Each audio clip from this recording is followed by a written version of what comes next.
Welcome student. इस video में हम क्लास 12 के चैप्टर नंबर 4 डिटर्मिनेंट के बेसिक कॉन्सेप्ट के बारे में जानेंगे। चलिए स्टार्ट करते हैं। डिटर्मिनेंट, ये जो चैप्टर है डिटर्मिनेंट वो टोटली बेस्ड है वो previous chapter that is matrices पे डिपेंडेंट है। ठीक है, तो ये कह सकते हैं कुछ डेफिनेशन वहाँ की हम लेके चलेंगे और यहाँ पे हम क्या करेंगे, डिफाइन करेंगे एक नए टर्म जिसका नाम है डिटर्मिनेंट। क्या होता है डिटर्मिनेंट? देखिए डेफिनेशन क्या होता है डिटर्मिनेंट। डिटर्मिनेंट क्या होता है? Every square matrix. ठीक है, दिख रहा है आपको स्क्वायर मैट्रिक्स, तो आ गया स्क्वायर मैट्रिक्स। स्क्वायर मैट्रिक्स किसे कहते हैं? ऐसा मैट्रिक्स जिसमें नंबर ऑफ रो जो होते हैं इक्वल होते हैं किसके? नंबर ऑफ कॉलम के इक्वल होते हैं, तो ऐसे मैट्रिक्स को क्या बोलते हैं हम? Square matrix. ठीक है, तो every square matrix of order n can be associated with a unique number. Number कौन से नंबर? रियल और complex, which is called determinant of the square matrix. क्या होता है डिटर्मिनेंट? डिटर्मिनेंट क्या होता है? एक नंबर होता है, यूनिक नंबर। कैसा यूनिक नंबर? जिसको हम किसी स्क्वायर मैट्रिक्स से क्या कर सकते हैं? एसोसिएट कर सकते हैं। Every square matrix can be associated with a unique number, that number is called determinant. कोई भी हम भी लें अगर स्क्वायर मैट्रिक्स, तो उसको हम क्या कर सकते हैं? किसी नंबर से क्या कर सकते हैं? कनेक्ट करवा सकते हैं। ठीक है, एसोसिएटेड मीन्स कनेक्ट करवा सकते हैं। तो वो जो नंबर होगा, यूनिक नंबर जो आएगा वो क्या होगा? डिटर्मिनेंट। इसका मतलब यूनिक। यूनिक मतलब आप लोगों ने पढ़ लिया है, बार बार नाम आ रहा होगा। यूनिक क्या होता है? यूनिक मीन्स होता है कि आपका जो नंबर रहेगा वो क्या होगा? केवल और केवल एक रहेगा, एक से अधिक नहीं। दैट मीन्स कोई भी अगर मैट्रिक्स ले रहे हैं तो उसका जो डिटर्मिनेंट आएगा, दैट मीन्स जो नंबर हम एसोसिएट कर रहे हैं केवल एक नंबर से, दैट मीन्स कोई भी मैट्रिक्स का जो डिटर्मिनेंट होगा वो वैरी नहीं करेगा, केवल एक ही नंबर रहेगा। इसलिए हम कह रहे हैं ये जो नंबर होगा वो क्या होगा? नंबर यूनिक होगा, और वही नंबर को हम क्या करते हैं? कहते हैं डिटर्मिनेंट। ठीक है, तो डिटर्मिनेंट को कैसे रिप्रेजेंट करते हैं? देखिए, determinant of a matrix A is denoted by delta. ये जो सिंबल है इसको क्या बोलते हैं हम? डेल्टा। और डेल्टा क्या रिप्रेजेंट करता है? Determinant of a matrix capital A. और मैट्रिक्स कैसा होना चाहिए? स्क्वायर। अगर नहीं लिखा है तब भी आप समझेंगे, समझिएगा कि जो मैट्रिक्स होगा वो कौन सा मैट्रिक्स होगा? हमारा स्क्वायर मैट्रिक्स। ठीक है, तो ये डेल्टा से रिप्रेजेंट कर सकते हैं, या डी ई टी ऑफ ए इससे रिप्रेजेंट कर सकते हैं, या ए के दोनों तरफ ये लाइन हम ड्रॉ करके क्या रिप्रेजेंट करते हैं हम? Determinant of A. इसको आप कभी भी मत समझिएगा कि ये एब्सोल्यूट वैल्यू है जो आप हमने रियल नंबर में पढ़ा था। ठीक है, तो ये एब्सोल्यूट वैल्यू नहीं है। एब्सोल्यूट मतलब आप लोग समझ रहे हैं मॉडुलस वैल्यू, तो ये मॉडुलस नहीं है। ये कोई स्क्वायर मैट्रिक्स है तो ये क्या रिप्रेजेंट करेगा? डिटर्मिनेंट ऑफ ए, न कि मॉडुलस ऑफ ए। क्लियर है? ये मॉडुलस किस में होता है? किसी नंबर के लिए होता है, न कि मैट्रिक्स। मैट्रिक्स के लिए ये क्या रिप्रेजेंट करेगा? हमारा ये रिप्रेजेंट करेगा डिटर्मिनेंट। ठीक है, तो चलिए इसी से रिलेटेड नोट देख लेते हैं। नोट क्या है? फॉर एनी मैट्रिक्स, और मैट्रिक्स अगर नहीं लिखा है यहाँ पे स्क्वायर, तब भी ये क्या होगा? डिटर्मिनेंट के लिए ये क्या होगा? हमारा मैट्रिक्स स्क्वायर मैट्रिक्स होगा। ठीक है, तो ये बोल रहा है note first, for any matrix determinant of A is read as determinant of A. इसको क्या रीड करते हैं हम? डिटर्मिनेंट ऑफ ए। ए के दोनों तरफ अगर लाइन है तो ये क्या रिप्रेजेंट करेगा? Determinant of A for any matrix capital A. ठीक है, एंड नॉट मॉडुलस ऑफ ए। देखिए ये लिखा हुआ है साफ कि ये आपका मॉडुलस ऑफ ए रिप्रेजेंट नहीं करेगा। मॉडुलस ऑफ ए किसके लिए होता है? नंबर के लिए होता है। It is not a number. A क्या है? आपका मैट्रिक्स है। समझ में आ रहा है? तो ये मॉडुलस नहीं है कि इसके अंदर आपकी जो भी क्वांटिटी होगी वो प्लस में होगा, नहीं। ये क्या है? आपका डिटर्मिनेंट है। ठीक है, नया वर्ड। और सेकंड क्या है? Only square matrices have determinants. अभी बताया है स्टार्टिंग में ही कि जो मैट्रिक्स होना चाहिए जिसमें हम डिटर्मिनेंट पढ़ते हैं, किसमें पढ़ते हैं? स्क्वायर मैट्रिक्स में पढ़ते हैं। अगर आपके पास रेक्टेंगुलर मैट्रिक्स है, रेक्टेंगल मैट्रिक्स है, तो वो क्या होगा? उसमें हम डिटर्मिनेंट नहीं पढ़ सकते। ठीक है, तो मैट्रिक्स किसमें, डिटर्मिनेंट किसमें पढ़ते हैं हम? केवल स्क्वायर मैट्रिक्स में। क्लियर है? तो ये दोनों नोट्स को आप जरूर ध्यान रखेंगे। ठीक है, चलिए नेक्स्ट पढ़ते हैं। डिटरमिनेंट कैसे फाइंड करते हैं किसी भी मैट्रिक्स का, ठीक है। तो मैट्रिक्स तो बहुत ऑर्डर का होता है, तो उसी को हम देख के चलते हैं। देखिए, determinant of a matrix of order one order का स्क्वायर मैट्रिक्स कैसा दिखेगा, केवल और केवल क्या होगा, केवल और केवल सिंगल एक एलिमेंट होगा। तो यही लिखा हुआ है, let A is equal to A, केवल और केवल एक एलिमेंट होगा स्क्वायर जिसका ऑर्डर क्या होगा, वन। ठीक है, ध्यान दीजिएगा, आगे चल के टू ऑर्डर का भी हम लोग पढ़ेंगे। तो वन ऑर्डर का केवल और केवल कितने एलिमेंट होंगे, एक एलिमेंट होगा, दैट इज ए मान के चलते हैं, ठीक है। Be a matrix of order one then determinant of A is defined to be equal to A. कहने का मतलब, अगर कोई मैट्रिक्स है ऑफ ऑर्डर वन, तो उसमें जो एलिमेंट होगा वही एलिमेंट उसका क्या बताएगा, डिटरमिनेंट। ठीक, फॉर एग्जाम्पल ये आपको determinant of A is equal to क्या है, ए है, ठीक है। इसी को फॉर एग्जाम्पल के थ्रू हम समझते हैं। एक कोई हमारे पास मैट्रिक्स दिया है जिसमें कौन सा एलिमेंट है, 3 है। तो बताइए देन ये क्या रिप्रेजेंट करेगा, डिटरमिनेंट ऑफ ए। ये भी क्या हम इससे रिप्रेजेंट कर सकते हैं, डिटरमिनेंट ऑफ ए। और डेल्टा भी हमारा क्या रिप्रेजेंट करेगा, डिटरमिनेंट ऑफ ए। तो ये क्या होगा, ये क्या है, डिटरमिनेंट ऑफ दैट मैट्रिक्स बता रहा है, ना कि ये मॉडुलस वैल्यू बता रहा है। अभी ऊपर बताया नोट में कि जो डिटरमिनेंट होता है वो आपका मॉडुलस वैल्यू नहीं होता है। तो ये क्या देगा आपका, determinant of 3 is equal to 3। अगर मान लीजिए -3 होता, तब भी determinant of -3 is equal to क्या होता, -3, ना कि ये 3 हो जाता। यहां पे आप सोचेंगे कि ये तो मॉडुलस में है, नो मॉडुलस नहीं है, ये क्या है, एक नया रिप्रेजेंटेशन है जिसको हम क्या बोलते हैं, डिटरमिनेंट बोलते हैं। क्या बोलते हैं हम इसको, डिटरमिनेंट बोलते हैं, ठीक है। और डिटरमिनेंट में जो वैल्यू रहती है वो क्या देगा, वही वैल्यू देगा जो इसके में आपकी वैल्यू रहेगी। अगर -7 है तो -7 देगा, +1 है तो +1 देगा, 0 है 0 देगा। क्लियर है। तो ये क्या है, determinant of a matrix of order 1। Clear है ये। चलिए नेक्स्ट करते हैं। से हमारा determinant of a matrix of order 2। तो यहां पे देखिए, let A is equal to A11 A12 A21 A22। Order 2 means कितने होंगे, रो आपके 2 होंगे, ठीक है, रो। और कॉलम भी कितने होंगे, 2 होंगे कॉलम, ठीक है। तो यहाँ पे 2 रो होंगे और 2 कॉलम होंगे। तो यहाँ पे टोटल कितने नंबर ऑफ आपके एलिमेंट होंगे, 4, ठीक है। तो ये आपका कोई एक मैट्रिक्स है जो 2 ऑर्डर का है। Be a matrix of order 2 then determinant of A is defined as. किस तरह से डिफाइन करते हैं, तो ध्यान दीजिएगा, determinant of A is equal to, ये भी क्या रिप्रेजेंट करता है, it is not a modulus of A, that it is determinant of matrix A, ठीक है। तो हमेशा मैं बार बार बोल रहा हूं, ये क्या है आपका, मॉडुलस नहीं है, ये क्या है, डिटरमिनेंट ऑफ ए है, ठीक। इसको भी हम क्या बोलते हैं, डेल्टा। और ये क्या रिप्रेजेंट करता है, हमारा डिटरमिनेंट ऑफ ए। तो डिटरमिनेंट ऑफ ए अभी बताया है कि उस सारे मैट्रिक्स के एलिमेंट को क्या करते हैं, 2 लाइंस के बीच में क्या लिख लेते हैं। तो ये क्या होगा, A11 A12 A21 A22 को हम कहने क्या किया, 2 पैरेलल लाइन के बीच में लिख लिया। यही आपका क्या रिप्रेजेंट करता है, हमारा डिटरमिनेंट ऑफ ए। ये क्या रिप्रेजेंट करता है, हमारा डिटरमिनेंट ऑफ ए। और इसकी वैल्यू कैसे डिफाइन करते हैं, तो हम क्या करते हैं, डायगोनल एलिमेंट का मल्टीप्लाई करते हैं। तो देखिए, इसका डायगोनल एलिमेंट ये हो गया, तो A11 इंटू A22, ठीक, माइनस, और इधर के डायगोनल के एलिमेंट का मल्टीप्लाई करते हैं, तो A12 into A21 A21 into A12, ठीक है, समझ में आ रहा है। हम क्या करते हैं, पहले इधर का मल्टीप्लाई करते हैं, फिर इधर से मल्टीप्लाई करते हैं, और बीच में क्या करते हैं, हम माइनस का साइन लगाते हैं। तो ये क्या होगा, ये डिटरमिनेंट ऑफ ए है, और ये कितने ऑर्डर का, मैट्रिक्स ऑफ ऑर्डर 2, ठीक है। कुछ एग्जांपल से समझते हैं। Find the value of determinant, ये क्या रिप्रेजेंट करता है, डिटरमिनेंट 2 1 3 -2। तो ये इसी स्क्वायर मैट्रिक्स, ये स्क्वायर मैट्रिक्स दिया होगा, 2 1 3 -2, ये स्क्वायर मैट्रिक्स दिया होगा, और ये डिटरमिनेंट बन गया इसका। 2 पैरेलल लाइन के बीच में इसको क्या कर रहे हैं, रिप्रेजेंट कर रहे हैं। तो इसकी वैल्यू कैसे निकलेगी, तो डायगोनल एलिमेंट को क्या करते हैं, मल्टीप्लाई। तो 2 इंटू -2 माइनस, फिर क्या होगा, 1 इंटू 3, मल्टीप्लाई कर लीजिए, 2 2 ज़ा 4 -4 -3, दैट इज कितना आ गया, -7।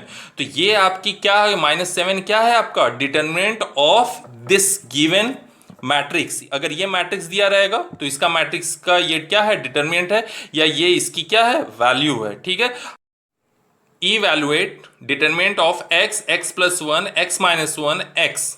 तो क्या करते हैं, इसका इसमें मल्टीप्लाई करेंगे, क्या होगा, एक्स स्क्वायर होगा, माइनस इसका इसमें मल्टीप्लाई होगा, क्या होगा, x plus one, x minus one. तो आप लोग जानते हैं क्या होता है, एक्स स्क्वायर ये हो जाएगा, क्योंकि एक्स में एक्स का मल्टीप्लाई होगा, एक्स स्क्वायर, माइनस इसमें इसका मल्टीप्लीकेशन होगा। क्लियर है ये? चलिए, तो यहां पे देखिए एक्स स्क्वायर माइनस इसका इसमें मल्टीप्लाई होगा, तो क्या देगा, A plus B, A minus B, क्या देगा यहां पर, तो ये देगा X square A square minus B square, that is one square. ठीक है, ब्रैकेट ओपन कर दीजिए, ब्रैकेट के बाहर माइनस है तो अंदर की साइन क्या हो जाएगी, चेंज हो जाएगी, दैट इज एक्स स्क्वायर होगा, ये क्या होगा, माइनस एक्स स्क्वायर, और ये माइनस माइनस क्या देगा, प्लस वन का स्क्वायर वन, तो एक्स स्क्वायर से एक्स स्क्वायर कैंसिल, क्या आ गया, वन। तो वन क्या है, इस डिटरमिनेंट की क्या है, वैल्यू है। इवैल्यूएट मींस होता है वैल्यू फाइंड करना। ठीक है, चलिए नेक्स्ट करते हैं, चलिए नेक्स्ट पढ़ते हैं हम, determinant of a matrix of order 3 या 3 क्रॉस 3। ठीक है, और ये बहुत इंपॉर्टेंट है, ध्यान से समझिएगा, ये बहुत इंपॉर्टेंट है। ठीक है,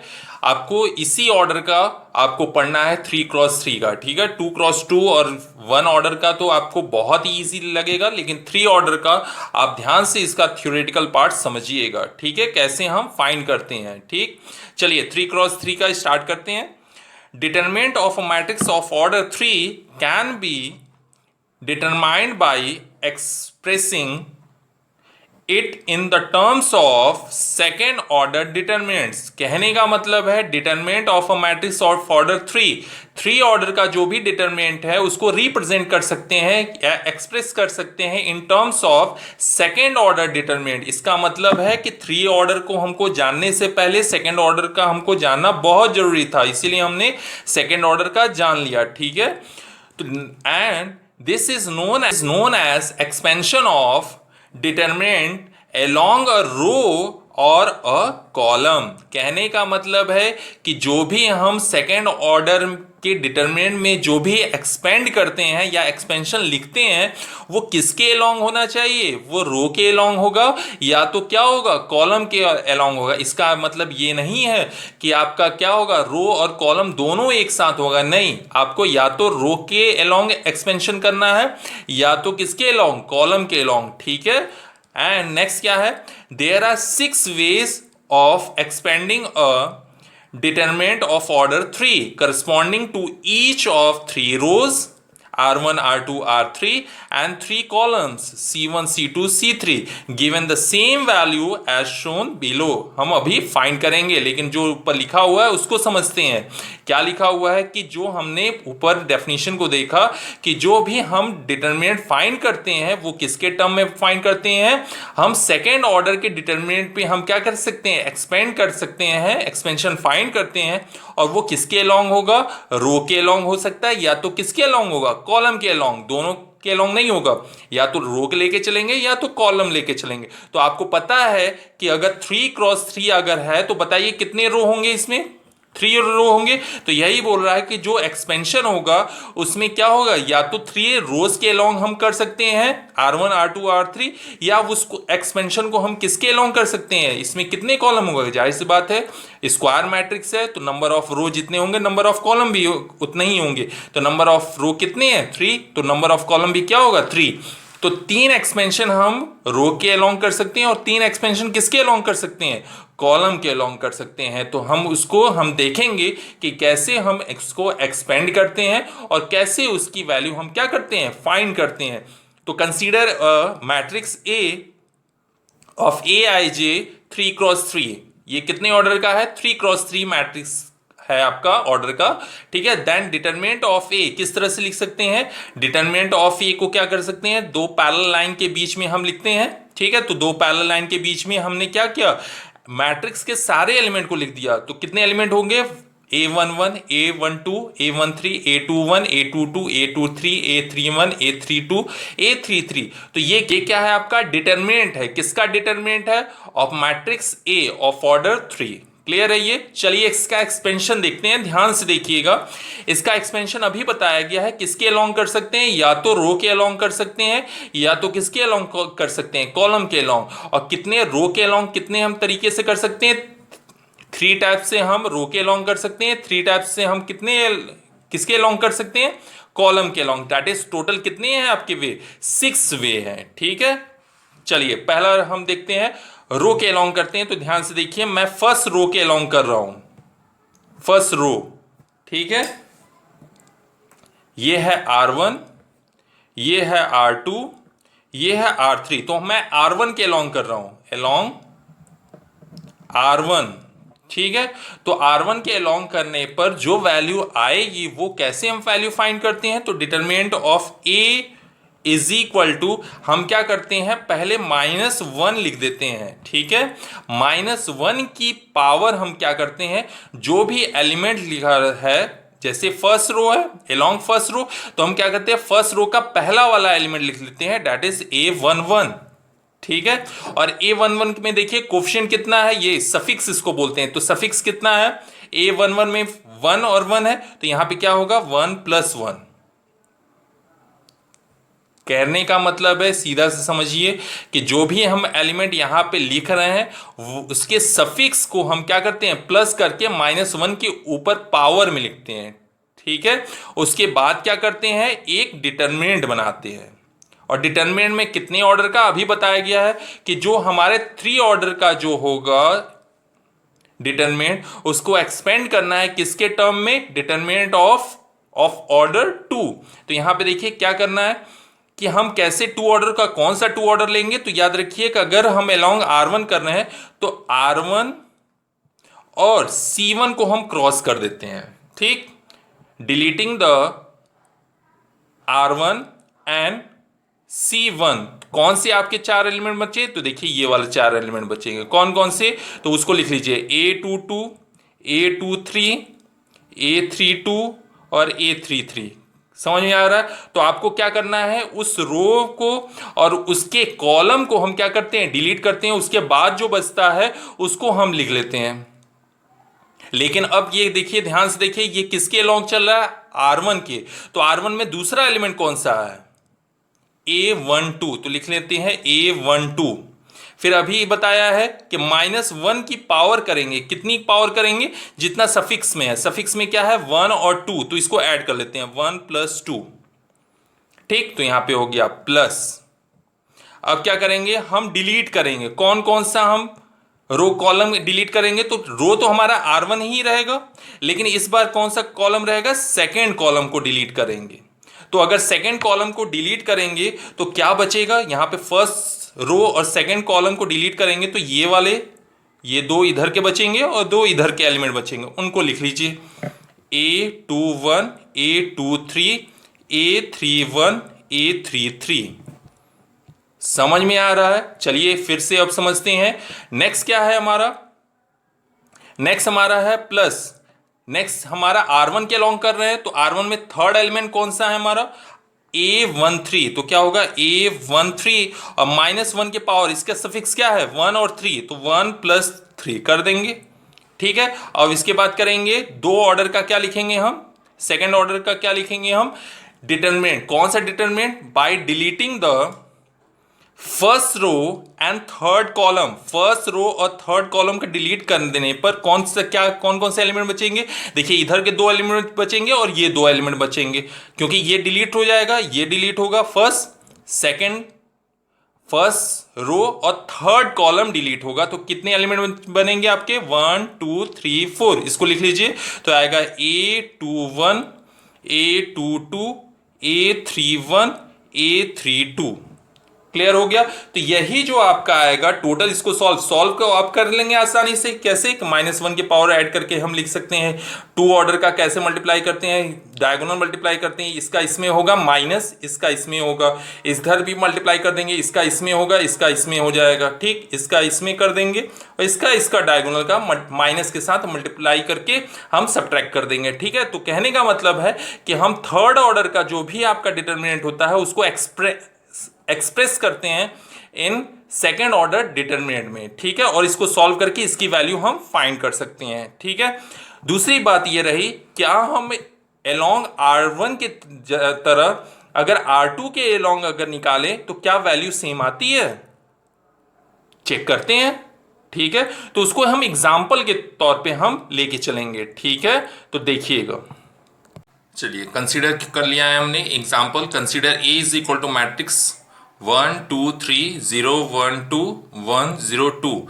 अब इसका जो डिटरमिनेंट है, then determinant of A is equal to, ये दो पैरेलल लाइंस के बीच में हम लोगों ने लिख लिया है, ठीक है। क्या है 1 2 3 0 1 2 1 0 2। अब इसकी क्या करेंगे, वैल्यू फाइंड करेंगे। तो हम वैल्यू किसके करस्पॉन्डिंग निकाल सकते हैं, या तो रो के करस्पॉन्डिंग इसको एक्सपेंड करेंगे, या तो किसके करस्पॉन्डिंग, कॉलम के करस्पॉन्डिंग। तो अभी मैं यहां पर रो के करस्पॉन्डिंग बता रहा हूं, नेक्स्ट मैं कॉलम के करस्पॉन्डिंग बताऊंगा। तो रो, कितने रो होते हैं, 3 रो होते हैं। कौन कौन से, तो देख लीजिए, पहला होता है R1 R2 और R3। तो मैं एक्सपेंड कर रहा हूं अलोंग R1 के, ठीक है, ये R1 के अलोंग एक्सपेंड कर रहा हूं, ध्यान दीजिएगा R1 को, ठीक है। चलिए इसको एक्सपेंड करता हूं, तो क्या होगा, determinant of A is equal to, determinant of A is equal to -1 to the power, पहला एलिमेंट कौन सा है, एलिमेंट 1 है, लेकिन इसकी प्लेस वैल्यू क्या है, तो प्लेस वैल्यू मैं लिख देता हूं सभी एलिमेंट के सामने प्लेस वैल्यू, समझ में आ रहा है। ये प्लेस वैल्यू क्या होगी, इसकी A11 होगी, इसका क्या होगा A12, इसका A13, A21, A22, A23, A31, A32, A33।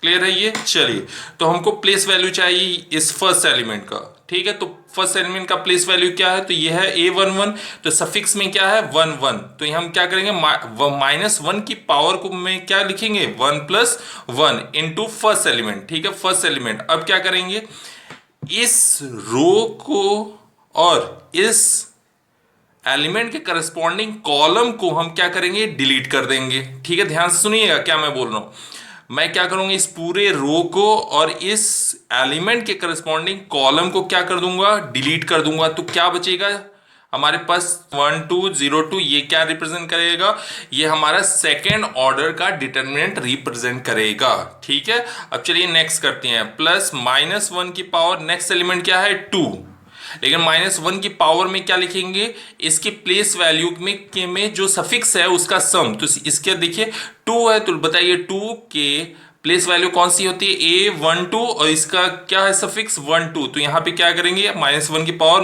1 + 2। Clear है ये।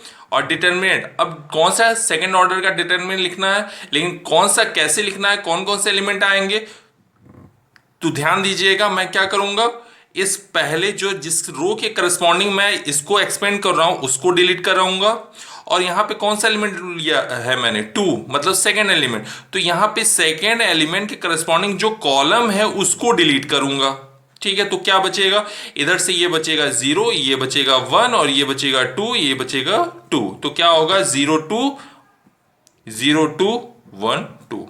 क्लियर है ये। चलिए नेक्स्ट, अब क्या होगा, प्लस -1 की पावर क्या होगी, थर्ड एलिमेंट क्या है 3, और इस 3 की प्लेस वैल्यू यहां पे लिखा है कितना है 1 3, तो इसको क्या करेंगे, ऐड करेंगे 1 + 3, ठीक। अब क्या करेंगे, मल्टीप्लाई करेंगे किसका, तो सेकेंड ऑर्डर के डिटरमिनेंट, तो वो कैसे निकलता है अभी मैंने बताया, क्या करेंगे, जिस रो के अलोंग हम एक्सपेंड कर रहे हैं उसको क्या कर रहे हैं, हम डिलीट कर रहे हैं, और ये कौन सा एलिमेंट है 3, तो 3 के करस्पॉन्डिंग कॉलम कौन सा आएगा, थर्ड कॉलम, तो इस फर्स्ट रो और थर्ड कॉलम को डिलीट करने के बाद कौन सा हमारा बच्चा 0 1 1 0, ठीक है। तो इसी को लिख लेते हैं एलिमेंट्स को, तो 0 1 1 0। क्लियर है, बस इसको कैलकुलेट करना है। तो बताइए -1 की पावर 2 की वैल्यू क्या होती है 1, तो 1 लिख देते हैं, ये भी 1 है, 1 का मल्टीप्लाई होगा 1 में, ठीक, 1 रहेगा।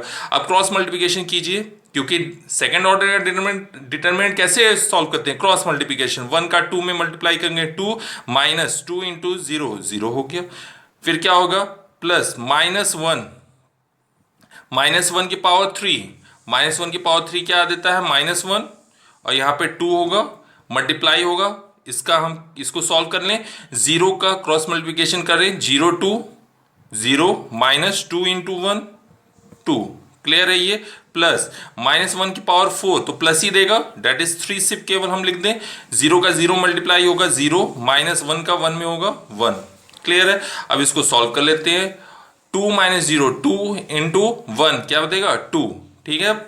और यहां पे देखिए 0 - 2 क्या देगा -2, और यहां पे भी -2 मल्टीप्लाई होगा तो डेट मीन्स क्या देगा +4, और यहाँ पे देखिए 0 - 1 -1, और यहाँ पे 3 -3, तो यहाँ पे 2 + 4 क्या होगा 6 - 3 डेट इज 3 आ गया, क्लियर है ये। तो ये किसके अलोंग हमने किया है, R1 के अलोंग किया है। अब किसके अलोंग कर रहे हैं हम, R2 के अलोंग, तो देखिएगा अलोंग R2 क्यों चेक कर रहे हैं, क्योंकि हम देखना चाह रहे हैं क्या R1 R2 R3 के करस्पॉन्डिंग अगर इसको हम एक्सपेंड करें तो क्या वैल्यू सेम आती है, ठीक है। तो यहाँ पे देखिए, अब इसको एक बार और मैं लिख देता हूं, 1 2 3 0 1 2, ठीक है। चलिए R2 के करस्पॉन्डिंग हम इस बार एक्सपेंड करेंगे, तो R2 को मैं क्या कर रहा हूं, सर्कल कर दे रहा हूं, इसी के करस्पॉन्डिंग मैं करूंगा, ठीक है। चलिए स्टार्ट करते हैं। Determinant of A is equal to, पहला एलिमेंट क्या है 0, तो 0 लिखने से पहले क्या लिखते हैं -1 की पावर, अब 0 लिखेंगे तो लिख देते हैं 0, लेकिन -1 की पावर इसकी प्लेस वैल्यू, देखिए प्लेस वैल्यू मैंने सबकी यहाँ पे नोट किया, तो यहाँ पे क्या है 0 की प्लेस वैल्यू A21, तो यहाँ पे सफिक्स क्या है 21, तो 2 + 1 माइनस की पावर क्या करेंगे, जो सफिक्स रहता है उसको सम करके हम लिख देते हैं, ठीक है। अब 0 लिख दिया फर्स्ट एलिमेंट, ठीक है, इनटू सेकेंड ऑर्डर का हम क्या कर लिखेंगे, डिटरमिनेंट कैसे लिखते हैं, तो मैंने कहा था कि इस रो को डिलीट करना है और ये जो फर्स्ट एलिमेंट है इसके करस्पॉन्डिंग कॉलम को डिलीट करना है, तो क्या बचेगा हमारा 2302 2302, क्लियर है ये।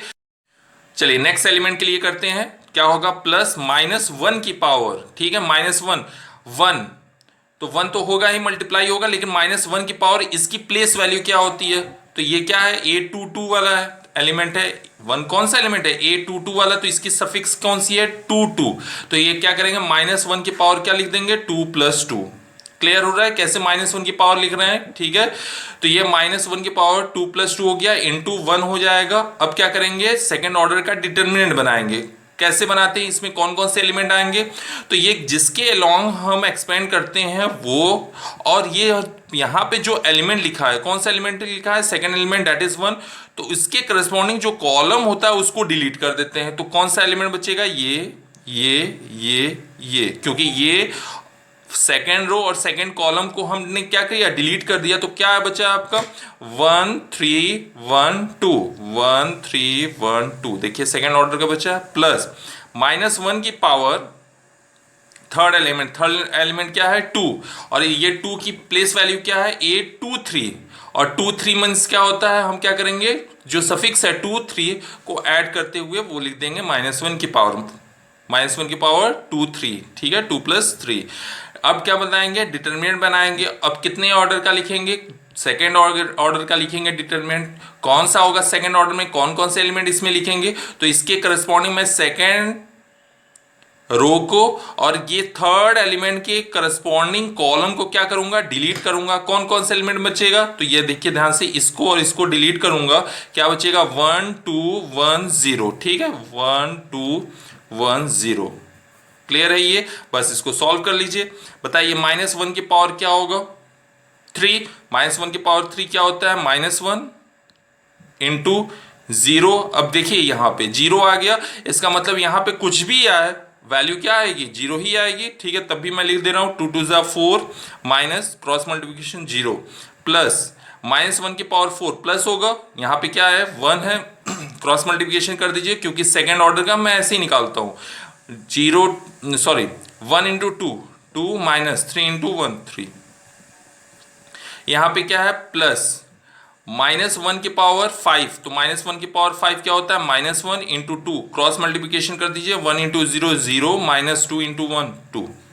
ठीक, तो यहाँ पे हमेशा याद रखिए, जीरो जब भी किसी रो में हमारा जीरो आ जाता है तो उसको सॉल्व नहीं करते हैं, डायरेक्ट हम क्या लिख देते हैं, जीरो ही लिख देते हैं, क्योंकि कुछ भी उसमें मल्टीप्लाई होगा वो आंसर क्या देगा, जीरो ही देगा। ठीक है, प्लस, देखिए प्लस आता है कि माइनस, यहाँ पे देखिए 2 माइनस 3 क्या देगा, -1 इंटू 1 क्या देगा, -1। क्लियर है ये। चलिए यहाँ पे देख रहे हैं 0 -2 और यहाँ पे देखिए 1 -1 इंटू 2 -2, तो -2 इंटू -2 4 आ जाएगा, +4, और इन दोनों को सॉल्व करेंगे तो क्या आएगा, 3 आएगा। तो यहाँ पे देख रहे हैं हम कि यहाँ पे मैंने पहली बार सॉल्व किया R1 के करस्पॉन्डिंग तब भी 3 आया, R2 के करस्पॉन्डिंग कर रहे हैं तब भी 3 आ रहा है, अलोंग R3 भी एक्चुअली मैं करूंगा तब भी ये क्या आएगा, आंसर सेम आएगा। मैं कैसे किसके करस्पॉन्डिंग करूंगा, इस R3 के करस्पॉन्डिंग करूंगा तब भी आंसर क्या आएगा, सेम आएगा। अब चेक करते हैं हम क्या कॉलम के करस्पॉन्डिंग भी वैल्यू सेम रहती है।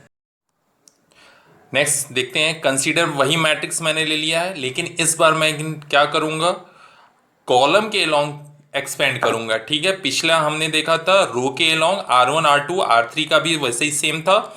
ठीक है, तो अब क्या करूंगा, कॉलम के अलोंग, तो ये कौन सा कॉलम है, C1, ये कौन सा कॉलम है, C2, ये कौन सा कॉलम है, C3, तो मैं C1 के अलोंग करूंगा, अलोंग C1 कैसे करूंगा, तो ध्यान दीजिएगा, तो मैं C1 को ले लूंगा। ठीक, ले लिया मैंने। तो जब भी डिटर्मिनेंट निकालना है तो हमको क्या लिखना है कि फर्स्ट एलिमेंट की जो पोजीशन होगी वो -1 की पावर को में क्या कर देते हैं, हम ऐड करते हैं। जैसे इसको लिखना चाहूं तो ये कौन सा पोजीशन है, A11 का, ये कौन सा पोजीशन है, A21 का, ये कौन सा A31 का, क्योंकि जो कॉलम लेते हैं उसी को जरूरत होती है और किसी की जरूरत नहीं होती, क्योंकि बाकी सब किस में आते हैं, सेकंड ऑर्डर में आ जाएंगे। ठीक है, तो यहां पे देखिए फर्स्ट लिख दिया मैंने, -1 की पावर पहला क्या है, एलिमेंट 1, तो 1 का प्लेस वैल्यू में जो सफिक्स है वो क्या है, 1 और 1, तो क्या करते हैं 1 + 1। ठीक, पहला एलिमेंट क्या है, 1 लिख दिया, और क्या करेंगे, अब डिटरमिनेंट बनाएंगे, कितने ऑर्डर का बनाते हैं हम, सेकेंड ऑर्डर का। उसमें क्या करते हैं, इस पूरे कॉलम और इस रो को क्या करते हैं, डिलीट कर देते हैं। क्या बचा आपके पास, 1 2 0 2, तो इसको लिख लेते हैं 1 2 0 2। क्लियर है, लिख लिया। फिर प्लस -1 की पावर, अब क्या करेंगे, अलोंग C1 है, C1 के अलोंग कर रहे हैं हम, तो सेकेंड ऑर्डर क्या है, सेकेंड एलिमेंट क्या है, ठीक है 0 लिख दिया, लेकिन 0 की प्लेस वैल्यू में जो सफिक्स है वो कितना है, 2 और 1, तो यहां पे क्या करेंगे, -1 की पावर 2 + 1। क्लियर है ये। 0 लिखने के बाद अब क्या करेंगे, हम एक डिटरमिनेंट बनाएंगे, कितने ऑर्डर का, सेकेंड ऑर्डर का, और सेकेंड ऑर्डर का डिटरमिनेंट कैसे सॉल्व करते हैं, कौन सा होगा इसके अंदर एलिमेंट, तो हम क्या करते हैं, इस पूरे C1 को डिलीट करते हैं और यहां पे R2 को डिलीट कर देंगे। ठीक है, तो R2 को डिलीट करने पर कौन सा एलिमेंट बचेगा, एक ये 2 3 0 2, तो क्या लिख देंगे 2 3 0 2। क्लियर है ये। चलिए नेक्स्ट, प्लस -1 की पावर, अब थर्ड एलिमेंट में देखिए सफिक्स कितना है, 3 1, तो क्या करेंगे 3 + 1 लिख देंगे।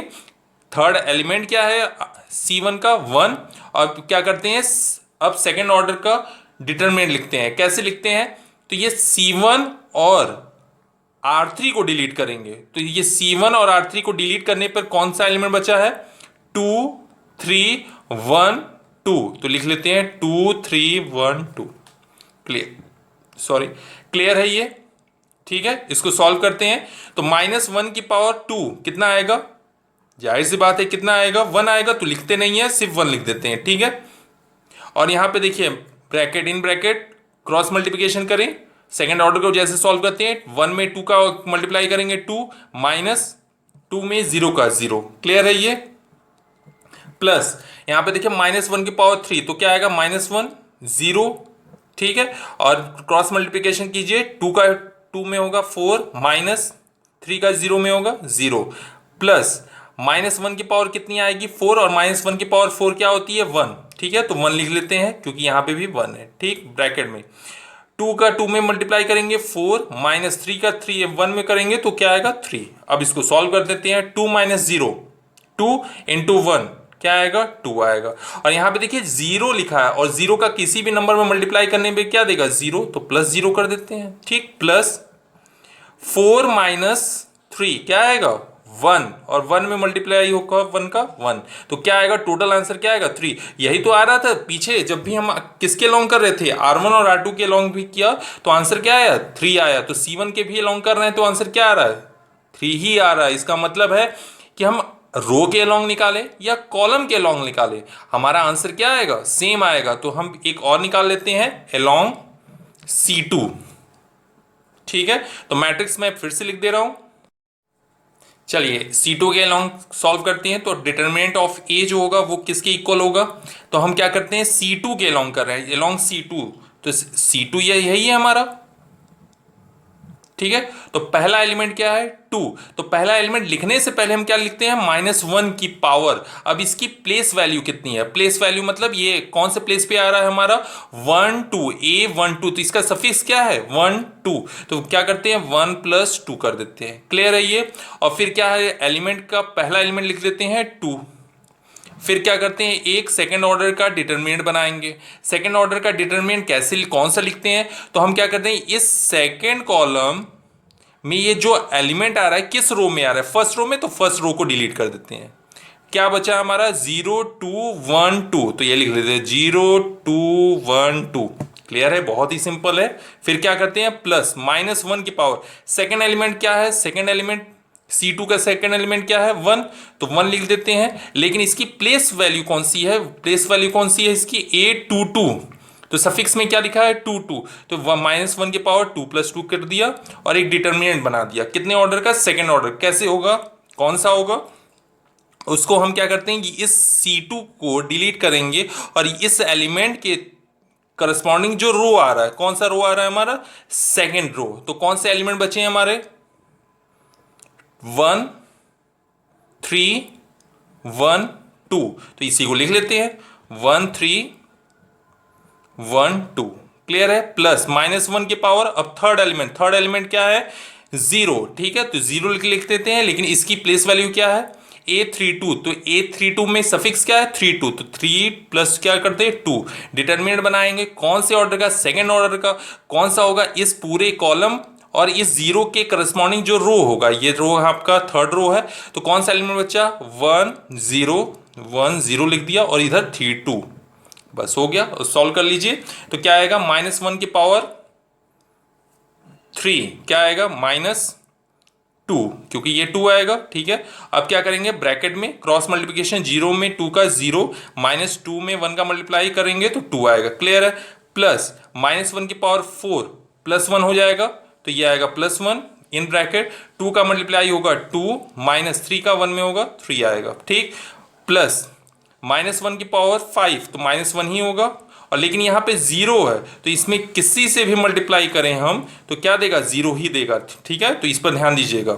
ये देखिए 0 -2 -2 इंटू -2 4 आएगा, 2 -3 -1 इंटू 1 क्या आएगा हमारा -1। ठीक है, -1, और यहाँ पे 0 है तो ये क्या देगा 0 देगा। तो 4 -1 क्या हो गया 3। देखिए C1 के भी लॉन्ग निकाल रहे थे तब भी 3 आया, R1 के लॉन्ग निकाला तब भी 3, R2 के लॉन्ग निकाला तब भी 3, C1 ऐसे ही C3 के भी लॉन्ग निकालेंगे तब भी क्या आएगा हमारा 3 ही आएगा। डेट मीन्स इसके लॉन्ग थर्ड कॉलम के लॉन्ग। ठीक है, इसके लॉन्ग निकालेंगे तब भी हमारा 3 ही वैल्यू आएगा। इसका कहने का मतलब है टोटल आपका यहाँ पे डिस्कशन से ये निकला कि हम डिटरमिनेंट की वैल्यू किसी के भी लॉन्ग निकाले, जो थर्ड तीनों रो हैं उनके करस्पॉन्डिंग, 3 कॉलम है उनके करस्पॉन्डिंग, आंसर हमेशा क्या आता है सेम आता है। ठीक है, चलिए कुछ नोट्स इससे रिलेटेड हम देख लेते हैं। चलिए कुछ नोट्स देख लेते हैं।